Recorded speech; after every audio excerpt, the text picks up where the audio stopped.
Close your eyes for a moment. Forget the rankings, the highlight reels, the press conferences. Just picture this: you are 20 years old. You have crossed oceans to get somewhere, time zones swallowed whole, layovers that blurred into one another, bus terminals that smelled of exhaustion and cheap coffee. Your racket bag looks like it has been dragged through a war, because it has. And now you are standing on a clay court inside the Ruffa Nuttall Academy in Majorca, grinding through your serve in the Spanish afternoon heat. No cameras, no crowd, just you, the red dirt clinging to your shoes, and the kind of quiet, lonely repetition that nobody films because nobody thinks it matters. And then a shadow falls across the court.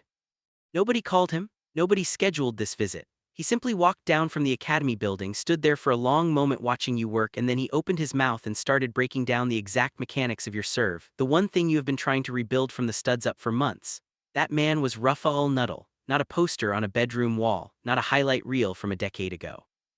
The actual breathing human being. 14 Grand Slam titles, 10 Italian Open championships, the most feared clay court player this sport has ever produced.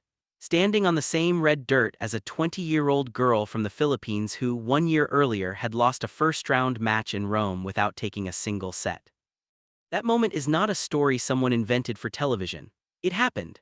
And it happened roughly 3 weeks before Alex Eala boarded her flight back to the Eternal City for the 2026 Italian Open. If you want to understand why Rome feels fundamentally different this time around, that is where you have to start. Because Alex is not coming back to Rome simply to survive. She is coming back having spent 12 months doing something much more deliberate and much more difficult, methodically tearing apart every weakness that clay ever exposed in her game and rebuilding it from the foundation up with some of the best clay court minds on the planet. And what she is arriving with now should make more than a few players in that draw quietly nervous. Let me walk you through it properly, because this story has real layers and skipping them would be doing it a disservice. Go back to May 7, 2025. That was the first time Alex ever walked onto the clay at the Foro Italico as a professional. Her opponent that day was Mutta Kustok. The final score read 6-1, 6-1, 1 hour and 36 minutes, 1 game won. That is the kind of result that gets scrunchutted and attached to every future argument about whether a player belongs on a particular surface. But here's what made that loss more than just a bad day at the office. Kustok did not just win that match, she diagnosed something. She exposed the fact that Alex could not slide on clay, could not sustain the long grinding baseline exchanges that the surface demands. She could fight, yes. She could hit, absolutely. She had the competitive heart. But the specific technical language of clay court tennis? Kustok spoke it fluently, and every single gap in Alex's vocabulary she punished without mercy. That was the baseline, that was the ugly, honest beginning. Now let us talk about where we are today. By March of this year, Alex had climbed to a career-high ranking of number 29 in the world. She was no longer a World Cup story. She was a seeded player, the first Filipina in the history of professional tennis to crack the top 30. She had just come off a Miami semifinal run that felt like a genuine statement, the kind of result that shifts how people talk about you in press rooms and broadcast booths. Then the clay season started and the numbers got uncomfortable. Stuttgart, first round losing to Lula Funenda 6-4, 6-1. Madrid, second round losing to Ulas Mutun 6-2, 6-1. Her ranking, which had touched 29, drifted back down to around 41. If you stop there and just read the numbers, the story looks like a player struggling, losing badly on clay, sliding down the board. That is the surface-level reading, and it is incomplete to the point of being misleading. Here is what the numbers do not say. That ranking drop is not happening because Alex is losing matches she should be winning. It is happening because she earned an enormous haul of points in Miami last year, and the WTA ranking system is now expiring them. That is how it works. You earn the points, you defend them 12 months later, and if the result does not match, they disappear. It is brutal, it is mathematical, and it has absolutely nothing to do with current form. And here is the number that reframes this entire conversation about Rome specifically. She has 10 ranking points to defend at the Foro Italico this week. 10. Not 100, not 50, 10. Every match she wins from May 5th onward is pure uncut progress. No anchor dragging her backward. No ceiling she has to break through before she can rise. She walks into one of the biggest clay events outside of Roland Garros with almost nothing to lose and an open road ahead of her. That is a genuinely rare psychological position at this level, and it matters more than most people realize.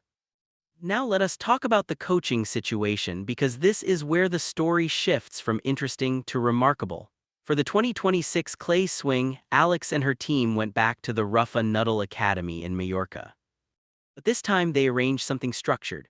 A real technical collaboration with Tony Nuttall, the man who coached Raphael from his first professional match all the way through all 14 of those Grand Slam trophies, including every single one of Ruffa's 10 Italian Open titles. Read that one more time. The architect of the most dominant clay court dynasty professional tennis has ever seen is now Alex's clay specialist. Tony Nuttall has spent decades inside the surface. He understands its geometry, its physical demands, the mental ruckalabrution that clay requires, the way points have to be built differently on red clay than on hard courts or grass. And he has brought all of that, every bit of it, to bear on a 20-year-old player learning this surface almost from scratch. And then, on top of all that, Rafa himself came down to the court. Her primary coach, Jun Bush, who has been with Alex since her junior years, described it in an interview with Tennis Up to Date. Rafa was not invited, nobody scheduled it, he just came down, watched, and then started coaching. He worked specifically on her serve and hit with her afterward. Bush chose one word to describe the atmosphere at the academy, not professional setup, not world-class facility, NASA. The place where human beings do the most technically demanding work imaginable. That is the environment Alex has been living and training inside for the past several weeks.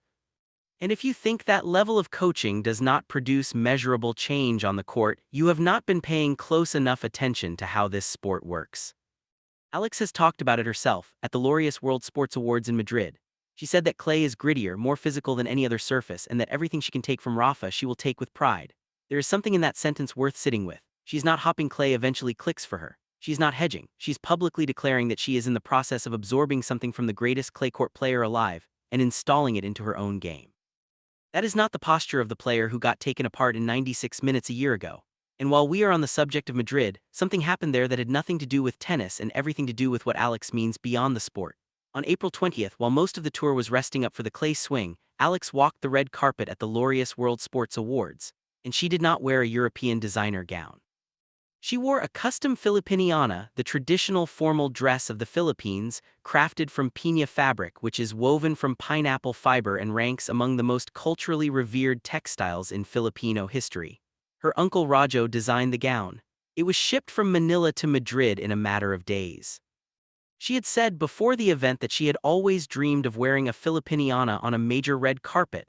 Not that it would be nice, but a dream, the kind that sits quietly inside you for years, waiting for the moment to finally arrive.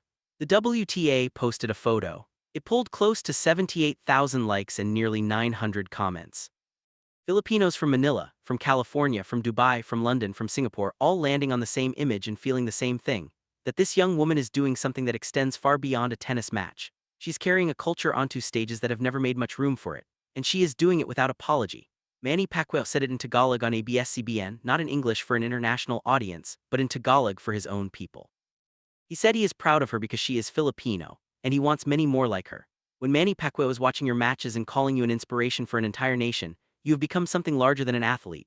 And all of that is walking through the gates of the Foro Italico this week with 10 ranking points on the ledger and 3 specific opponents inside the draw who have beaten her. Kostiuk, Fernandez, Mertens. The same judges. A retrial on the same surface in the same city. That is the test that the NASA version of Alex has to pass. Joan Bosch, again, no hype man, no reason to exaggerate, was direct about this after Madrid. He said clay was where Alex was most raw, where she had the most ground to cover. And then he said the most important technical sentence anyone has spoken about her game in the last 12 months. Now she is moving much better. She is sliding, which is not easy when it does not come naturally. The inability to slide, the exact flaw Kostiuk exploited in Rome last year.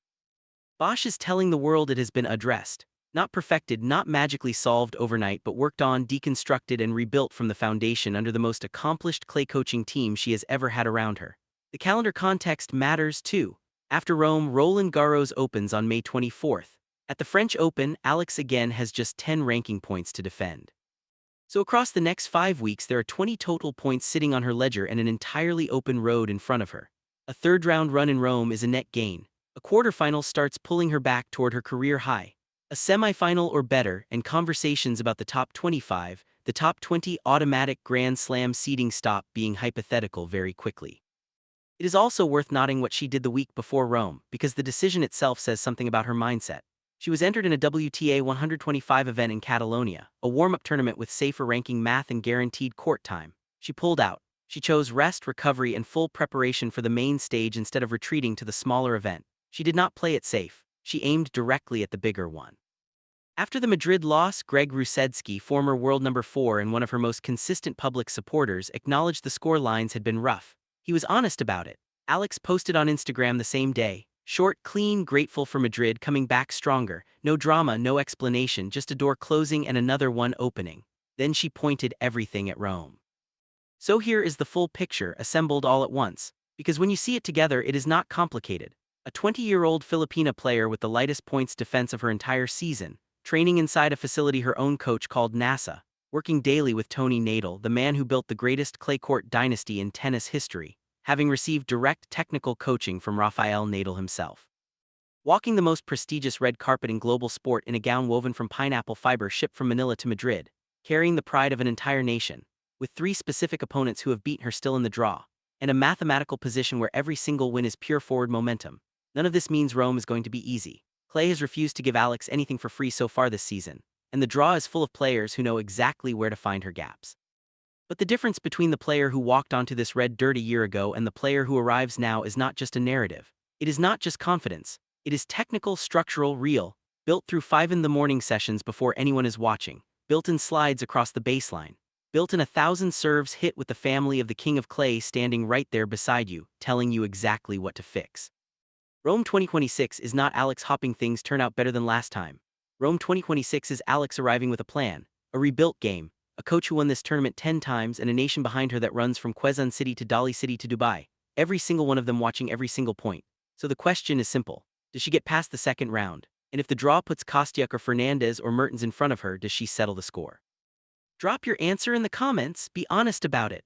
And if you have been following her since before Miami, before number 29, before any of this started, you already understand exactly what this moment means. Roland Garros is right behind Rome. Wimbledon is right behind Roland Garros. Subscribe and stay close. The best chapter of this story has not been written yet.